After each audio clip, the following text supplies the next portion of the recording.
ਸਤਿ ਸ਼੍ਰੀ ਅਕਾਲ ਜੀ, ਸਾਰਿਆਂ ਦਾ ਸਵਾਗਤ ਹੈ ਦੇਸ਼ ਪਰਦੇਸ ਲਾਈਵ ਪ੍ਰੋਗਰਾਮ ਤੁਸੀਂ ਦੇਖ ਰਹੇ ਹੋ। ਮੈਂ ਹਾਂ ਤੁਹਾਡਾ ਕਵਿਤਾ ਸਿੰਘ ਤੇ ਨਾਲ ਹੀ ਸਾਡੇ ਵਾਸਤੇ ਸਟੱਡੀ ਵੀਜ਼ਾ ਐਕਸਪਰਟ ਸਾਡੇ ਨਾਲ ਅੱਜ ਇੱਕ ਵਾਰ ਫਿਰ ਤੋਂ ਹਮੇਸ਼ਾ ਦੀ ਤਰ੍ਹਾਂ ਜੀ ਕੈਨੇਡਾ 'ਚ ਬੈਠੇ ਨੇ ਬਟ ਸਾਡਾ ਸਾਥ ਦਿੰਦੇ ਆ ਰਹੇ ਨੇ ਸਾਡੇ ਸਵਾਲਾਂ ਦੇ ਜਵਾਬ ਦੇ ਵਿੱਚ doctor Ravi Garg pioneer immigration ਤੋਂ ICCRC ਮੈਂਬਰ। ਸਰ ਜੀ ਸਤਿ ਸ਼੍ਰੀ ਅਕਾਲ ਤੇ ਸਵਾਗਤ ਹੈ। ਕਵਿਤਾ ਜੀ ਸ਼ੋਅ ਤੇ ਸੱਦਾ ਦੇਣ ਲਈ ਬਹੁਤ ਬਹੁਤ ਧੰਨਵਾਦ ਤੇ ਸਾਰੇ ਦਰਸ਼ਕਾਂ ਨੂੰ ਮੇਰੀ ਪਿਆਰ ਭਰੀ ਸਤਿ ਸ੍ਰੀ ਅਕਾਲ ਜੀ। ਜੀ ਸੋ ਕੈਨੇਡਾ ਗਵਰਨਮੈਂਟ ਤੇ ਐਮਬੈਸੀ ਤੋਂ ਸ਼ੁਦਾ ਜਿਹੜੇ ਸਾਡੇ ਅੱਜ ਦੇ ਸਟੱਡੀ ਵੀਜ਼ਾ ਐਕਸਪਰਟ ਨੇ ਜੀ ਤੇ ਜਿਹੜੀ ਐਮਬੈਸੀ ਦੀ ਵੈਬਸਾਈਟ ਦੇ ਉੱਪਰ ਵੀ ਤੁਸੀਂ ਇਹਨਾਂ ਦਾ ਜਿਹੜਾ ਨਾਮ ਹੈਗਾ ਉਹ ਜ਼ਰੂਰ ਚੈੱਕ ਕਰ ਸਕਦੇ ਨੇ। ਸਾਡੇ ਜਿਹੜੇ ਵਿਦਿਆਰਥੀ ਨੇ ਦਰਸ਼ਕ ਨੇ ਜੀ ਕੈਨੇਡਾ ਜਾਣ ਦਾ ਸੁਪਨਾ ਦੇਖਦੇ ਨੇ ਓਨੈਸਟੀ ਦੇ ਨਾਲ ਆਪਣੀ ਸਬਸੇ ਜਿਹੜੇ ਨੇ ਦਿੰਦੇ ਆ ਰਹੇ ਨੇ ਕਈ ਸਾਲਾਂ ਤੋਂ ਐਂਡ ਆਈ ਐਮ ਵੈਰੀ ਗਲੈਡ ਕਿ ਹਾਂ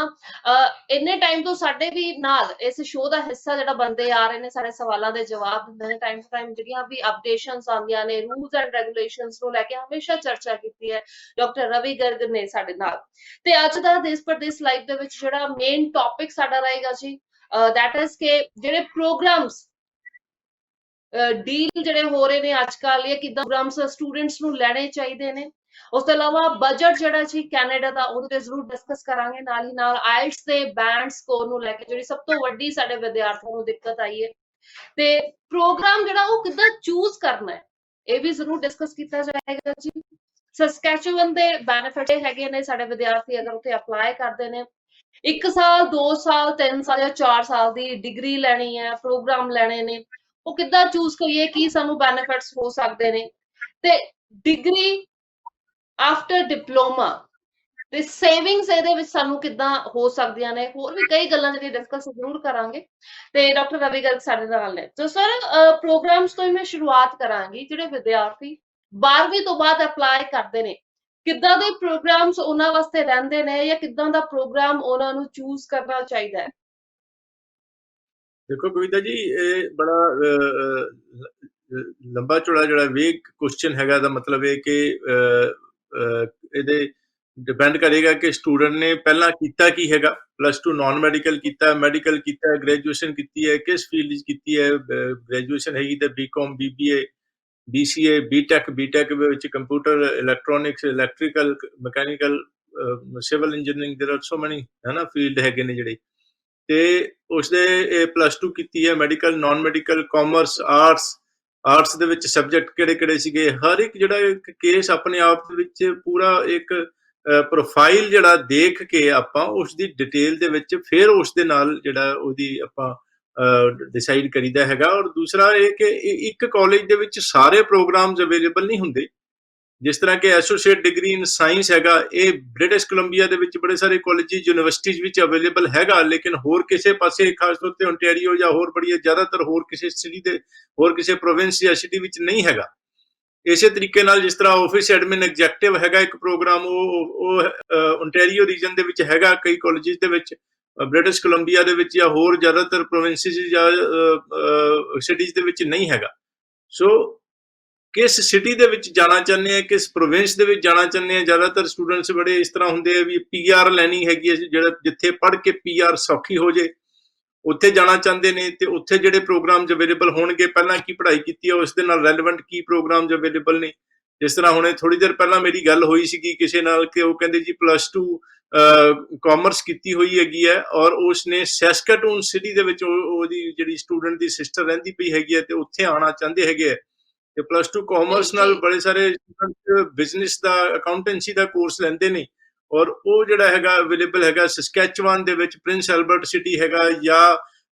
ਮੂਸ ਜਾ ਸਿਟੀ ਦੇ ਵਿੱਚ ਹੈਗਾ ਉਹਨਾਂ ਦੇ ਕੈਂਪਸ ਨੇ ਸਸਕੈਚੁਆਨ ਪੋਲੀਟੈਕਨਿਕ ਦੇ। ਤੇ ਜੇ ਆਪਾਂ ਗੱਲ ਕਰੀਏ university of Regina university of Saskatchewan ਦੇ ਵਿੱਚ ਐਡਮਿਸ਼ਨ ਲੈਣੀ ਤਾਂ ਮੈਥ ਨਾਲ ਚਾਹੀਦਾ ਹੈਗਾ ਤੇ ਜੇ ਸੈਸਕਾਟੂਨ ਲੈਣੀ ਹੈਗੀ ਹੈ ਤੇ ਹੋਟਲ ਮੈਨੇਜਮੈਂਟ ਦਾ ਇੱਕ ਪ੍ਰੋਗਰਾਮ ਹੈਗਾ 2 ਸਾਲ ਦਾ ਅੱਛਾ ਪ੍ਰੋਗਰਾਮ ਹੈਗਾ ਉਹ ਅਵੇਲੇਬਲ ਹੈਗਾ ਮਈ ਵਿੱਚ ਅਵੇਲੇਬਲ ਨਹੀਂ ਹੈਗਾ ਸਤੰਬਰ ਦੇ ਵਿੱਚ ਅਵੇਲੇਬਲ ਹੈਗਾ। ਸੋ ਕਦੋਂ ਅਵੇਲੇਬਲ ਕਿਹੜੇ ਇਨਟੇਕ ਦੇ ਵਿੱਚ ਅਵੇਲੇਬਲ ਹੈਗਾ ਕਿੱਥੇ ਸਟੂਡੈਂਟ ਜਾਣਾ ਚਾਹੁੰਦੇ ਬੜੇ ਸਾਰੇ ਸਟੂਡੈਂਟਸ ਇਹ ਹੁੰਦਾ ਕਿ ਉੱਥੇ ਮਾਮਾ ਚਾਚਾ ਜਾਂ ਕੋਈ ਰਿਲੇਟਿਵ ਰਹਿੰਦਾ ਹੈਗਾ ਉੱਥੇ ਜਾਣਾ ਚਾਹੁੰਦੇ ਨੇ ਉੱਥੇ ਹੀ ਜਾਣਾ ਹੈਗਾ ਤੇ ਉੱਥੇ ਕਿਹੜੇ ਕਾਲਜ ਨੇ ਕਿਹੜੇ ਕੋਰਸਿਸ ਨੇ। ਸੋ ਇਹ ਸਾਰੀਆਂ ਚੀਜ਼ਾਂ ਤੇ ਡਿਪੈਂਡ ਕਰਦਾ ਹੈਗਾ ਲੇਕਿਨ ਮੈਂ ਪਰਸਨਲੀ ਜ਼ਰੂਰ ਇਹ ਕਿ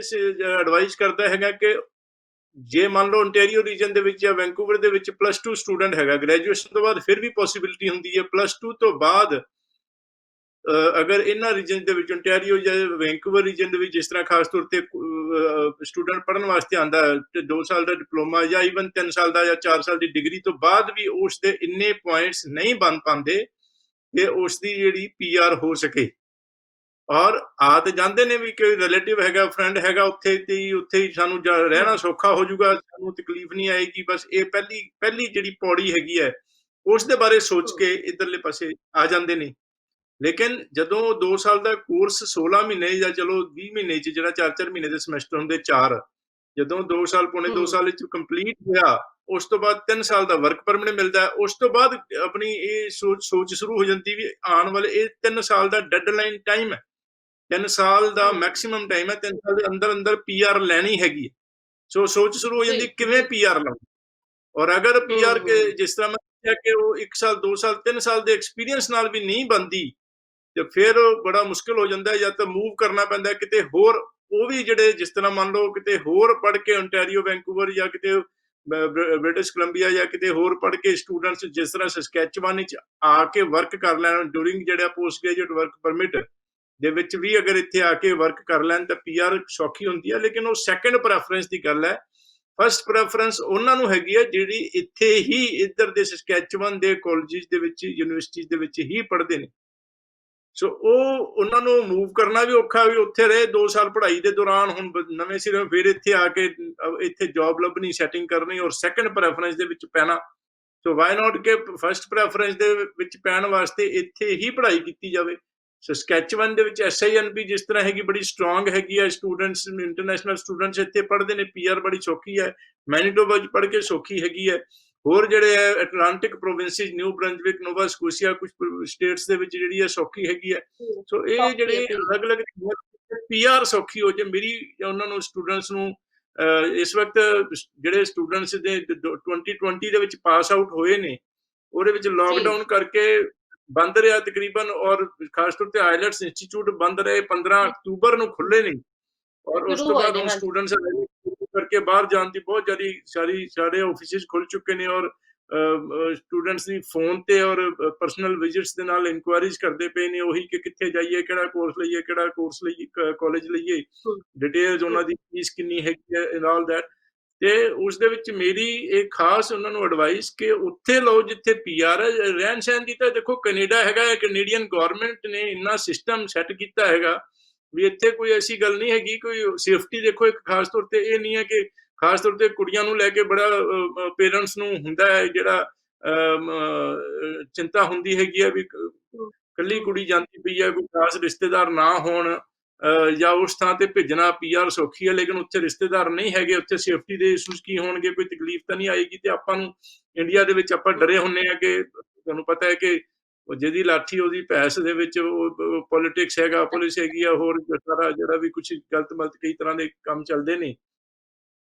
ਲੇਕਿਨ ਕੈਨੇਡਾ ਦੇ ਵਿੱਚ ਕੁਝ ਵੀ ਨਹੀਂ ਹੈਗਾ, 100% ਸੇਫਟੀ ਵਾਲਾ ਕੰਮ ਹੈਗਾ ਤੇ ਬਿਲਕੁਲ ਨਿਸ਼ਚਿੰਤ ਹੋ ਕੇ ਭੇਜ ਸਕਦੇ ਨੇ ਕਿਤੇ ਭੇਜਣ, ਭਾਵੇਂ ਕੋਈ ਛੋਟਾ ਸ਼ਹਿਰ ਹੈ ਭਾਵੇਂ ਵੱਡਾ ਸ਼ਹਿਰ ਹੈ, ਰੈਗੂਲੇਸ਼ਨ ਦੇ ਨਾਲ। ਹਾਂਜੀ, ਸੋ ਇਹ ਫਸਟ ਪ੍ਰੈਫਰੈਂਸ ਹੈ। ਦੂਸਰਾ ਜਿਹੜਾ ਹੈਗਾ ਡਿਪੈਂਡ ਕਰਦਾ ਤੁਹਾਡੀ ਲੋੜ ਦੀ ਗੱਲ ਹੈ ਕਿ ਜੇ ਆਪਾਂ ਅਫੋਰਡ ਘੱਟ ਕਰਦੇ ਹੈਗੇ ਆ ਤੇ ਬੜੇ ਸਾਰੇ ਕਾਲਜ ਇਸ ਤਰ੍ਹਾਂ ਦੇ ਨੇ ਜਿੱਥੇ ਫੀਸਾਂ ਘੱਟ ਨੇ, ਜਿੱਦਾਂ ਨਿਊ ਬ੍ਰੰਜਵਿਕ ਕਮਿਊਨਿਟੀ ਕਾਲਜ ਹੈ, ਨਿਊ ਬ੍ਰੰਜਵਿਕ ਸਟੇਟ ਦੇ ਵਿੱਚ ਹੈਗਾ, ਪ੍ਰੋਵਿੰਸ ਦੇ ਵਿੱਚ, ਜਿੱਥੇ ਕਿ ਪੜ੍ਹਾਈ ਕਰਕੇ ਪੀਆਰ ਬੜੀ ਸੌਖੀ ਹੈ। ਐਟਲਾਂਟਿਕ ਇਮੀਗ੍ਰੇਸ਼ਨ ਪਾਇਲਟ ਪ੍ਰੋਗਰਾਮ ਦੇ ਵਿੱਚ ਬੜੀ ਸੌਖੀ ਪੀਆਰ ਹੈਗੀ ਹੈ। ਫੀਸ ਵੀ ਅੱਧੀ ਹੈਗੀ ਆ, ਆਮ ਤੌਰ ਤੇ 2 ਸਾਲ ਦੀ ਫੀਸ ਤਕਰੀਬਨ ਕੋਈ 16 ਲੱਖ ਦੇ ਕਰੀਬ ਹੈਗੀ ਹੈ, ਜਿਹੜੀ ਕਿ ਇੱਥੇ ਤਕਰੀਬਨ ਕੋਈ 9 ਲੱਖ ਦੇ ਹੈਗੀ ਹੈ 2 ਸਾਲ ਦੀ ਫੀਸ। ਦੈਟ ਮੀਨਸ ਕਿ ਬੜੀ ਘੱਟ ਫੀਸ ਹੈਗੀ ਹੈ। ਇਸੇ ਤਰੀਕੇ ਨਾਲ ਜਿਸ ਤਰ੍ਹਾਂ ਪੋਸਟ ਗ੍ਰੈਜੂਏਟ ਪ੍ਰੋਗਰਾਮ ਦੇ ਵਿੱਚ ਜਿਹੜਾ ਕਿ ਬ੍ਰਿਟਨ ਯੂਨੀਵਰਸਿਟੀ ਨੋਵਾ ਸਕੋਸ਼ੀਆ ਦੇ ਵਿੱਚ ਹੈਗੀ ਹੈ ਔਰ ਸਟੇਟ ਦੇ ਵਿੱਚ, ਔਰ ਲੈਂਪਟਨ ਕਾਲਜ ਹੈਗਾ, KPU ਹੈਗਾ, ਤੇ ਹੋਰ ਕੁਝ ਜਿਹੜੇ CNC ਜਿਹੜਾ ਹੈ ਕਾਲਜ ਆਫ ਨਿਊ ਕੈਲੇਡੋਨੀਆ, ਇਹੋ ਜਿਹੇ ਬੜੇ ਸਾਰੇ ਕਾਲਜਿਸ ਨੇ ਜਿੱਥੇ ਕਿ 4th ਸਮੈਸਟਰ ਨਹੀਂ ਪੜ੍ਹਨਾ ਪੈਂਦਾ, ਕੋਪ ਹੈਗੀ ਹੈ ਔਰ ਫੀਸ ਨਹੀਂ ਦੇਣੀ। ਦਾ ਮਤਲਬ ਇਹ ਕਿ ਜਿਸ ਤਰ੍ਹਾਂ ਮੈਂ ਦੱਸਿਆ 16 ਲੱਖ ਦੇ ਬਜਾਏ 12-13 ਲੱਖ ਦੇ ਕਰੀਬ, ਜਿਹੜੇ 12 ਲੱਖ ਦੇ ਕਰੀਬ ਫੀਸ ਪਏਗੀ 2 ਸਾਲ ਦੇ ਕੋਰਸ ਦੀ, ਤੇ ਆਪਾਂ ਨੂੰ ਪੈਸਿਆਂ ਦੀ ਵੀ ਬਚਤ ਹੋਏਗੀ। ਇਹ ਸਾਰੇ ਫੈਕਟਰਸ ਜਿਹੜੇ ਤੁਹਾਡੀ ਚਾਹਤ ਕੀ ਹੈਗੀ ਹੈ, ਚਾਹੁੰਦੇ ਕੀ ਹੈਗੇ ਆ, ਇਹ ਸਾਰੀਆਂ ਗੱਲਾਂ ਸਾਡੇ ਆਫਿਸ ਦੇ ਸਟਾਫ ਨਾਲ ਖੁੱਲ ਕੇ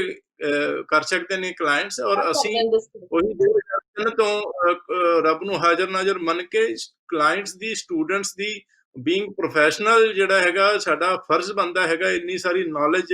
ਇੰਨੇ ਸਾਰੇ ਇੰਸਟੀਟਿਊਸ਼ਨਸ, ਕਾਲਜਿਸ, ਯੂਨੀਵਰਸਿਟੀਜ਼ ਦੇ ਅਸੀਂ ਆਥੋਰਾਈਜ਼ਡ ਰਿਪਰੈਜ਼ੈਂਟੇਟਿਵ ਹੁੰਨੇ ਹੈਗੇ ਆ, ਆਥੋਰਾਈਜ਼ਡ ਆਫੀਸ਼ੀਅਲ ਤੇ ਉਹਨਾਂ ਵੱਲੋਂ ਅਪਾਇੰਟਡ, ਤੇ ਬੜੇ ਸਾਰੇ ਕਾਲਜਿਸ, ਯੂਨੀਵਰਸਿਟੀਜ਼ ਦੀ ਵੈਬਸਾਈਟ ਤੇ ਸਾਡਾ ਜਿਹੜਾ ਨਾਮ ਹੈ ਆਥੋਰਾਈਜ਼ਡ ਰਿਪਰੈਜ਼ੈਂਟੇਟਿਵ ਹੈਗਾ, ਤੇ ਉਹ ਸਾਡਾ ਸਾਰੀ ਇਨਫੋਰਮੇਸ਼ਨ ਰੱਖਣਾ, ਔਰ ਫਿਰ ਜਿੱਥੇ ਜਿਹੜੇ ਬੰਦੇ ਨੂੰ ਜਿਸ ਤਰ੍ਹਾਂ ਦੀ ਚੀਜ਼ ਫਿੱਟ ਹੁੰਦੀ ਹੈ, ਜਿਹੜਾ ਵਧੀਆ ਇੱਕ ਅੱਛੀ ਚੀਜ਼ ਉਹਨਾਂ ਵਾਸਤੇ ਹੈਗੀ ਆ, ਉਹਨਾਂ ਦੇ ਬੈਨੀਫਿਟ ਵਾਸਤੇ, ਮੰਨ ਲਓ ਕੋਈ ਅਫੋਰਡ ਨਹੀਂ ਕਰਦਾ, ਉਹਨੂੰ ਜਿਹੜਾ 16 ਲੱਖ ਦੀ ਬਜਾਏ 9 ਲੱਖ ਅਗਰ ਫੀਸ ਪੈ ਜਾਵੇ ਤੇ ਕਿੰਨਾ ਉਹਦਾ ਬੈਨੀਫਿਟ ਹੈਗਾ, ਪੀਆਰ ਵੀ। ਸੋ ਉਸ ਤਰੀਕੇ ਨਾਲ ਹੀ ਅਸੀਂ ਐਡਵਾਈਸ ਕਰਦੇ ਹਾਂ, ਔਰ 100% ਓਨੈਸਟੀ ਔਰ ਕੇਅਰ ਦਾ ਵਾਅਦਾ। ਔਰ ਮੈਂ ਕਵਿਤਾ ਜੀ ਜੈਨੂਅਨਲੀ ਇਹ ਗੱਲ ਕਈ ਵਾਰੀ ਲੋਕ ਸ਼ੱਕ ਕਰਦੇ ਨੇ, ਸੋਚੇ ਪੈ ਜਾਂਦੇ ਨੇ, ਜਾਂ ਦਿਮਾਗ ਦੇ ਵਿੱਚ ਨੈਚੁਰਲੀ ਘੁੰਡੀ ਪੈਂਦੀ ਹੈ ਕਿ ਵੀ ਇਹ ਸਹੀ ਗੱਲ ਕਰਦਾ ਕੋਈ ਬੰਦਾ, ਜਾਂ ਕੋਈ ਹੋਰ ਕਾਰਨ ਤਾਂ ਨਹੀਂ ਉਹਦੇ ਵਿੱਚ, ਕੋਈ ਹੋਰ ਐਡਵਾਈਸ। ਅਸੀਂ ਕਹਿੰਦੇ ਪਏ ਵੀ ontario ਜਾਣਾ, ਇਹ ਕਹਿੰਦੇ ਜੀ ਚਲੇ ਜਾਓ, ਵਧੀਆ ਰਹੂਗਾ ਤੁਹਾਡੇ ਵਾਸਤੇ, ਕੋਈ ਕਾਰਨ ਤਾਂ ਨਹੀਂ ਹੈ। ਲੇਕਿਨ ਇਹ ਗੱਲ ਵੀ ਸਹੀ ਹੈ, ਮੈਂ ਆਪ ਇਸ ਗੱਲ ਨੂੰ ਮੰਨਦਾ ਹੈਗਾ ਕਿ ਇਸ ਵਕਤ ਬੜੀ ਘੱਟ ਬੰਦੇ ਨੇ ਜਿਹੜੇ ਕਿ ਸੱਚਾਈ ਦੇ ਰਸਤੇ ਨੇ, ਰੱਬ ਨੂੰ ਹਾਜ਼ਰ ਮੰਨ ਕੇ, ਰੱਬ ਦੇ ਬੰਦੇ ਬਣ ਕੇ ਕੰਮ ਕਰਦੇ ਨੇ। ਲੇਕਿਨ ਸਾਡਾ ਸਾਰਿਆਂ ਦਾ ਫਰਜ਼ ਵੀ ਇਹੀ ਹੈਗਾ ਕਿ ਵੀ ਆਪਣੇ ਆਪਣੇ ਫੀਲਡ ਦੇ ਵਿੱਚ ਆਪਾਂ ਕੁਝ ਗਲਤ ਕਹਿ ਕੇ ਨਾ ਕੋਈ ਕੰਮ ਕਰੀਏ, ਸੱਚੇ ਸੁੱਚੇ ਹੋ ਕੇ, ਰੱਬ ਨੂੰ ਹਾਜ਼ਰ ਮੰਨ ਕੇ, ਬੱਚਿਆਂ ਦਾ ਖਾਸ ਤੌਰ ਤੇ ਜਿਹੜਾ ਸਾਡਾ ਆਹ ਫੀਲਡ ਹੈਗਾ, ਪਹਿਲਾਂ ਬੜੇ ਸਾਰੇ ਡਾਕਟਰੀ ਕੀਤੀ, ਹੁਣ ਇਹ ਬੱਚਿਆਂ ਦਾ ਕੈਰੀਅਰ ਬਣਾਉਣ ਦਾ ਬੜਾ ਪੁੰਨ ਵਾਲਾ ਜਿਹੜਾ ਹੈਗਾ ਫੀਲਡ ਹੈਗਾ। ਔਰ ਨੈਚੁਰਲੀ ਪ੍ਰੋਫਿਟ ਇਨਕਮ ਤਾਂ ਚਲੋ ਹੁੰਦੀ ਹੈਗੀ ਆ, ਔਰ ਇੰਨੇ ਖਰਚੇ ਵੀ ਹੁੰਦੇ ਨੇ, ਕੰਪਨੀ ਦੇ ਇਨਕਮ ਵੀ ਹੁੰਦੀ ਆ, ਔਰ ਉਸ ਨੂੰ ਕੋਈ ਮਨਾ ਵੀ ਨਹੀਂ ਕਰਦਾ। ਲੇਕਿਨ ਲਿਮਿਟ ਦੇ ਵਿੱਚ ਇਨਕਮ ਰੱਖ ਕੇ, ਪਰਸਨਲ ਇੰਟਰਸਟ ਨੂੰ ਛੱਡ ਕੇ, ਔਰ ਲਾਲਚ ਨੂੰ ਛੱਡ ਕੇ, ਬੱਚਿਆਂ ਦਾ ਭਵਿੱਖ ਦਾ ਖਿਆਲ ਕਰਦੇ ਹੋਏ ਐਡਵਾਈਸ ਕਰਨਾ ਚਾਹੀਦਾ ਹੈਗਾ। ਔਰ ਇਸ ਗੱਲ ਦਾ ਵਾਅਦਾ ਕਿ ਰੱਬ ਨੂੰ ਹਾਜ਼ਰ ਨਾਜ਼ਰ ਮੰਨ ਕੇ, ਰੱਬ ਦੇ ਬੰਦੇ ਬਣ ਕੇ, ਜਿੱਦਾਂ ਸਾਡੇ ਗ੍ਰੰਥ ਸਾਨੂੰ ਕਹਿੰਦੇ ਨੇ, ਤੇ ਉਸੇ ਤਰੀਕੇ ਨਾਲ ਕੰਮ ਕਰਦੇ। ਸਾਡੇ ਨਾਲ ਕੋਈ ਟੈਨਸ਼ਨ ਲੈਣ ਦੀ ਜ਼ਰੂਰਤ ਨਹੀਂ ਹੈ। ਸਾਨੂੰ ਰੱਬ ਦਾ ਬੰਦਾ ਸਮਝ ਕੇ ਜੈਨੂਅਨਲੀ ਫੇਥ ਕਰਦੇ। ਬੱਚੇ ਇੰਨੇ ਡਰੇ ਹੁੰਦੇ, ਮੇਰੇ ਕੋਲੇ ਫੋਨ ਆਉਂਦੇ ਨੇ, ਗੱਲਬਾਤ ਹੁੰਦੀ ਹੈ ਕਿ ਬੱਚੇ ਇੰਨੇ ਡਰੇ ਹੁੰਦੇ ਨੇ, ਰਿਫਿਊਜ਼ਲ ਹੁੰਦੀ ਹੈ, ਕੋਈ ਕੁਝ ਕਰਦਾ ਪਿਆ, ਕੋਈ ਕੁਝ ਕਰਦਾ ਪਿਆ, ਕੋਈ ਫੰਡਸ ਦੇ ਪੈਸੇ ਲਈ ਜਾਂਦਾ ਹੈ ਜੀ। ਤੁਹਾਨੂੰ ਵੀ ਪਤਾ ਇਸ ਫੀਲਡ ਤੁਸੀਂ ਇੰਨੇ ਸਾਰਾ ਤੁਸੀਂ ਦੇਖਦੇ ਹੋ, ਕੋਈ ਫੰਡਸ ਦੇ ਪੈਸੇ ਲਈ ਜਾਂਦਾ ਪਿਆ, ਕੋਈ ਆਪ ਵੀਜ਼ਾ ਪੈਸੇ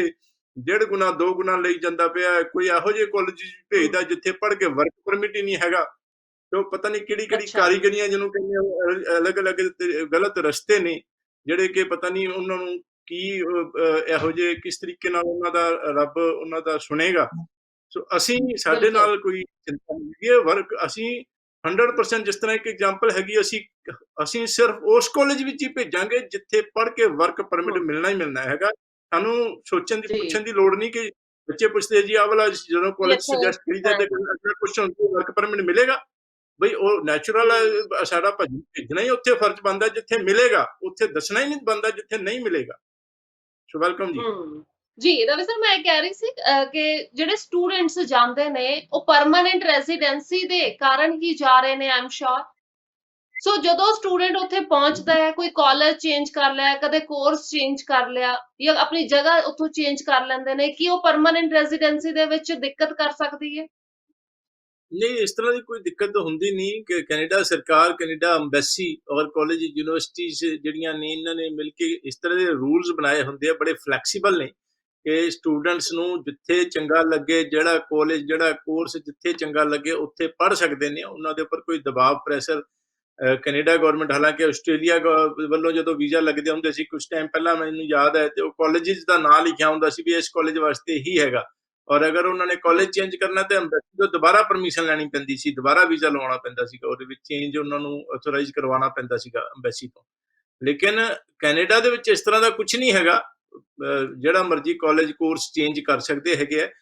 ਲੇਕਿਨ ਇਹ ਡੈਫੀਨੇਟਲੀ ਹੁੰਦਾ ਹੈ ਕਿ ਟਾਈਮ ਨਾ ਗਵਾਇਆ ਜਾਵੇ, ਔਰ ਅਖੀਰ ਜਿਹੜਾ ਹੈ 2 ਸਾਲ ਦੇ ਕੋਰਸ ਤੋਂ ਬਾਅਦ ਵਰਕ ਪਰਮਿਟ ਲੈਣਾ, ਉਹਦੇ ਵਿੱਚ ਵੀ ਜੈਨੂਅਨਲੀ ਆਪਾਂ ਨੂੰ ਦਿਖਾਉਣਾ ਪੈਣਾ ਵੀ ਕੀ ਕਰਦੇ ਪਏ ਸੀ, ਕੋਈ ਨਜਾਇਜ਼ ਗੈਪ ਤਾਂ ਨਹੀਂ ਪਾਇਆ, ਵਿਹਲੇ ਤਾਂ ਨਹੀਂ ਰਹੇ। ਔਰ ਇਹ ਸਾਰਾ ਜਿਹੜਾ ਹੈਗਾ ਸਟੈਪ ਵਾਈਜ਼ ਜਿਹੜਾ ਹੈਗਾ proper study as a genuine student ਕਰਨੀ ਚਾਹੀਦੀ ਹੈਗੀ ਆ। ਔਰ ਇਸ ਤਰ੍ਹਾਂ ਦੇ ਕੋਈ ਚੇਂਜ ਚੂੰਜ ਬਾਰੇ, ਕਾਲਜ ਕੋਰਸ ਕੋਈ ਚੇਂਜ ਕਰਨਾ, ਸਾਡੇ ਕੈਨੇਡਾ ਦੇ ਵਿੱਚ ਆਫਿਸਿਸ ਜਿਹੜੇ ਨੇ, ਇੱਕ ਬਰੈਂਪਟਨ ਦੇ ਵਿੱਚ ਹੈਗਾ ਟੋਰਾਂਟੋ ਦੇ ਨਾਲ, ਇੱਕ ਸੈਸਕੈਟੂਨ ਦੇ ਵਿੱਚ, ਤੇ ਇਹ ਆਫਿਸਿਸ ਉਹਨਾਂ ਨੂੰ ਐਡਵਾਈਜ਼ ਕਰਦੇ ਨੇ ਕਿ ਵੀ ਕਿੱਥੇ ਕੋਈ ਕਾਲਜ ਕੋਈ ਕੋਰਸ ਅਵੇਲੇਬਲ ਹੈਗਾ, ਨਹੀਂ ਹੈਗਾ। ਖਾਸ ਤੌਰ ਤੇ 1 ਸਾਲ ਦਾ ਕੋਰਸ ਲੈ ਕੇ ਆਉਂਦੇ ਨੇ ਸਟੂਡੈਂਟ, ਤੇ 1 ਸਾਲ ਤੋਂ ਬਾਅਦ 1 ਸਾਲ ਦਾ ਵਰਕ ਪਰਮਿਟ ਮਿਲਦਾ ਹੈਗਾ, ਜਿਸ ਦੇ ਵਿੱਚ ਪੀਆਰ ਦੀ ਜ਼ਿਆਦਾਤਰ ਦਿੱਕਤ ਹੁੰਦੀ ਹੈ। ਔਰ ਅਸੀਂ ਐਡਵਾਈਜ਼ ਕਰਦੇ ਹਾਂ ਕਿ ਜਾਂ ਤਾਂ 2 ਸਾਲ ਦਾ ਕੋਰਸ ਲੈ ਕੇ ਆਓ ਜਾਂ ਫਿਰ 1 ਸਾਲ ਦਾ ਲੈ ਕੇ ਆਏ ਹੈਗੇ ਆ ਤੇ 1 ਸਾਲ ਦਾ ਹੋਰ ਲੈ ਲਈਏ। 1 ਸਾਲ ਦਾ ਕੋਰਸ ਲਿੱਤਾ, 1 ਸਾਲ ਦਾ ਸਟੱਡੀ ਪਰਮਿਟ ਮਿਲ ਗਿਆ ਸੀਗਾ, ਆ ਕੇ ਉਹਨਾਂ ਨੇ 1 ਸਾਲ ਦੀ ਹੋਰ ਕੋਰਸ ਵਿੱਚ ਐਡਮਿਸ਼ਨ ਲੈ ਲੈਣੀ ਹੈ ਔਰ ਸਟੱਡੀ ਪਰਮਿਟ ਐਕਸਟੈਂਸ਼ਨ ਹੋ ਜਾਣਾ ਹੈਗਾ ਤੇ ਉਹ 2 ਸਾਲ ਦਾ ਇੱਕ 1+1 2 ਸਾਲ ਪੜ੍ਹਾਈ ਕੀਤੀ ਤੇ ਫਿਰ ਵੀ 3 ਸਾਲ ਦਾ ਵਰਕ ਪਰਮਿਟ ਮਿਲਣਾ। ਸੋ 1 ਸਾਲ ਦਾ ਕੋਰਸ ਲੈ ਕੇ ਆਏ ਸੀਗੇ, ਇੱਥੇ ਆ ਕੇ ਸੈਕੰਡ 1 ਈਅਰ ਕੋਰਸ ਦੇ ਵਿੱਚ ਐਡਮਿਸ਼ਨ ਕੈਨੇਡਾ ਦੇ ਵਿੱਚ, ਔਰ ਉਸ ਤੋਂ ਬਾਅਦ ਐਮਬੈਸੀ ਤੋਂ ਸਟੱਡੀ ਪਰਮਿਟ ਐਕਸਟੈਂਸ਼ਨ ਉਹ ਸਾਡੇ ਆਫਿਸ ਕਰਵਾਉਂਦੇ ਨੇ। ਔਰ ਇਸ ਤਰ੍ਹਾਂ ਦੀ ਜਿਹੜੀ ਹੈ ਸਾਰੀ ਕੋਈ ਕੈਨੇਡਾ ਦੇ ਮੈਟਰ ਜਦੋਂ ਕੈਨੇਡਾ 'ਚ ਵੀਜ਼ਾ ਲੱਗ ਕੇ ਆ ਗਏ ਤੇ ਸਟੂਡੈਂਟ ਸਾਡੇ ਕੈਨੇਡਾ ਆਫਿਸ ਤੋਂ ਹੈਲਪ ਲੈ ਸਕਦੇ ਜੀ। ਸੋ ਡਿਗਰੀ ਤੇ ਡਿਪਲੋਮਾ ਦੇ ਵਿੱਚ ਅਸੀਂ ਸੇਵਿੰਗ ਕਿੱਦਾਂ ਕਰ ਸਕਦੇ ਹਾਂ? ਜਿਹੜੇ ਸਾਡੇ ਵਿਦਿਆਰਥੀ ਨੇ ਪੈਸੇ ਕਿੱਦਾਂ ਬਚਾ ਸਕਦੇ ਨੇ? ਸੋ ਜਿਹੜਾ ਮੈਂ ਇਹ ਸੀਗਾ ਕਿ ਡਿਪਲੋਮਾ ਕਰ ਲੈਣ ਭਾਵੇਂ ਡਿਗਰੀ ਕਰ ਲੈਣ, ਉੱਥੇ ਦਾ ਜਿਹੜਾ ਹੈ ਪੀਐਨਪੀ ਦੇ ਅੰਡਰ ਔਖੇ ਸੌਖੇ ਹੋ ਕੇ EMPLOYERS ਦੇ ਉੱਪਰ ਕੰਡੀਸ਼ਨਸ ਨਹੀਂ, ਭਾਵੇਂ ਪੀਆਰ ਹੋ ਜਾਵੇ ਅਦਰਵਾਈਜ਼ ਔਖੀ ਹੈਗੀ ਹੈ। ਔਰ ਡਿਪਲੋਮਾ ਅਗਰ ਕੀਤਾ ਤੇ ਫਿਰ 2 ਸਾਲ ਦਾ ਡਿਪਲੋਮਾ, ਜਿਸ ਤਰ੍ਹਾਂ ਕਿ 4 ਸਮੈਸਟਰ ਹੁੰਦੇ ਨੇ, 4 ਲੱਖ ਦੇ ਕਰੀਬ ਐਵਰੇਜ ਫੀਸ, ਕੁਝ ਕਾਲਜਿਸ ਦੇ ਵਿੱਚ ਜ਼ਿਆਦਾ ਹੈਗੀ ਫੀਸ, ਕੁਝ ਦੇ ਵਿੱਚ ਘੱਟ ਹੈ। ਐਵਰੇਜ ਦੀ ਗੱਲ ਕਰੀਏ ਤੇ 4 ਲੱਖ ਪਰ ਸਮੈਸਟਰ, ਔਰ 4 ਸਮੈਸਟਰ ਹੁੰਦੇ ਨੇ 2 ਸਾਲ ਦੇ ਕੋਰਸ ਵਿੱਚ। ਡਿਪਲੋਮਾ 2 ਸਾਲ ਦਾ ਮੰਨ ਲਓ ਕਰੀਏ ਤੇ 16 ਲੱਖ ਦੀ ਫੀਸ ਹੈ, 4 ਲੱਖ ਹੋਰ ਲਿਵਿੰਗ ਐਕਸਪੈਂਸ ਲਾ ਲਈਏ। ਸੋ ਮੁੱਖ ਦੀ ਗੱਲ ਇਹ ਕਿ 2 ਸਾਲ ਦੇ ਕੋਰਸ ਦੇ ਵਿੱਚ 16 ਤੋਂ 20 ਲੱਖ ਦਾ ਜਿਹੜਾ ਖਰਚਾ ਹੈਗਾ, ਔਰ 4 ਸਾਲ ਦੀ ਡਿਗਰੀ ਦੀ ਗੱਲ ਕਰੀਏ ਤੇ ਆਪਾਂ ਉਸ ਨੂੰ ਡਬਲ ਕਰ ਲਓ। ਸੋ ਮੋਸਟ ਸਟੂਡੈਂਟਸ ਕੀ ਕਰਦੇ ਨੇ, 2 ਸਾਲ ਦੀ ਜਾਂ ਡਿਪਲੋਮਾ ਕਰਨਾ ਹੈਗਾ ਔਰ ਉਸ ਤੋਂ ਬਾਅਦ 3 ਸਾਲ ਦਾ ਵਰਕ ਪਰਮਿਟ ਮਿਲ ਜਾਣਾ ਹੈਗਾ। ਔਰ ਉਸ ਦੇ ਵਿੱਚ ਖਾਸ ਤੌਰ ਤੇ ਜਦੋਂ ਇਹੋ ਜਿਹੀ ਥਾਂ ਤੇ ਜਾਈਏ, ਜਿਸ ਤਰ੍ਹਾਂ ਪਹਿਲਾਂ ਡਿਟੇਲ ਵਿੱਚ ਗੱਲ ਕੀਤੀ, ਪੀਆਰਪੀ ਸੌਖੀਆਂ ਹੋਣ ਤੇ ਪੀਆਰ ਹੋ ਜਾਏ ਤੇ ਪੀਆਰ ਤੋਂ ਬਾਅਦ ਡਿਗਰੀ 'ਚ ਐਡਮਿਸ਼ਨ ਅਗਰ ਲਵਾਂਗੇ ਤੇ ਕੈਨੇਡਾ ਗਵਰਨਮੈਂਟ ਨੇ ਸੌਖਾ ਕੀਤਾ ਹੋਇਆ ਕਿ ਕ੍ਰੈਡਿਟ ਟ੍ਰਾਂਸਫਰ ਸਿਸਟਮ ਦਾ ਮਤਲਬ ਇਹ ਕਿ 2 ਸਾਲ ਦੇ ਡਿਪਲੋਮੇ ਦੇ ਕ੍ਰੈਡਿਟ ਡਿਗਰੀ ਦੇ ਵਿੱਚ ਚਲੇ ਜਾਣੇ ਹੈ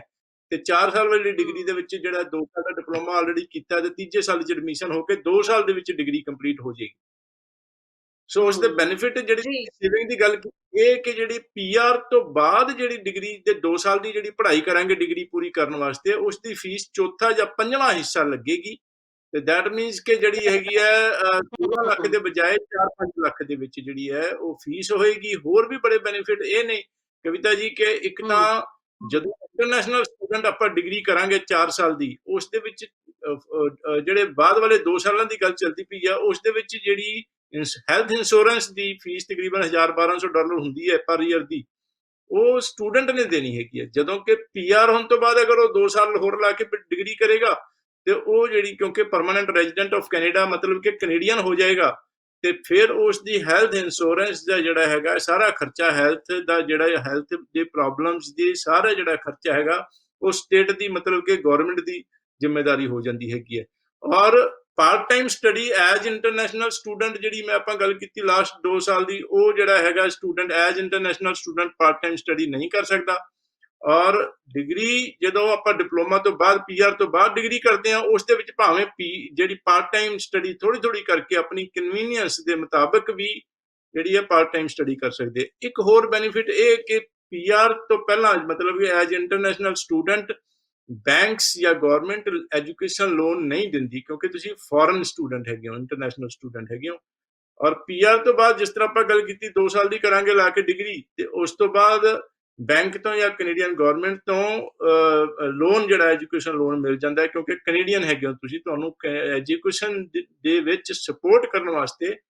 ਐਜੂਕੇਸ਼ਨ ਲੋਨ ਮਿਲ ਜਾਂਦਾ। ਸੋ ਇਹ ਜਿਹੜੇ ਕਾਫੀ ਸਾਰੇ ਬੈਨੀਫਿਟ ਨੇ। ਔਰ ਨੈਚੁਰਲੀ ਡਿਗਰੀ ਕਰਾਂਗੇ ਤੇ 4 ਸਾਲ ਦੀ ਡਿਗਰੀ ਔਰ 2-3 ਸਾਲ ਪੀਆਰ ਨੂੰ, ਤੇ ਉਹ ਟਾਈਮ ਲੰਬਾ ਹੋ ਜਾਏਗਾ। ਜਦੋਂ ਕਿ ਡਿਪਲੋਮੇ ਤੋਂ ਬਾਅਦ ਜਿਹੜਾ ਹੈਗਾ ਹੋਰ ਉਹੀ 2 ਸਾਲ ਲੱਗਣੇ ਆ ਤੇ 3-4 ਸਾਲ ਦੇ ਵਿੱਚ 3.5-4 ਸਾਲ ਦੇ ਵਿੱਚ ਪੀਆਰ ਹੋ ਜਾਏਗੀ। ਔਰ ਪੀਆਰ ਹੋਣ ਤੋਂ ਬਾਅਦ ਤੁਸੀਂ ਡਿਗਰੀ ਜੁਆਇਨ ਕਰਕੇ ਆਪਣੀ ਕਨਵੀਨੀਅੰਸ ਦੇ ਮੁਤਾਬਕ ਕਰ ਸਕਦੇ ਹੋ। ਡਿਪਲੋਮੇ ਵਿੱਚ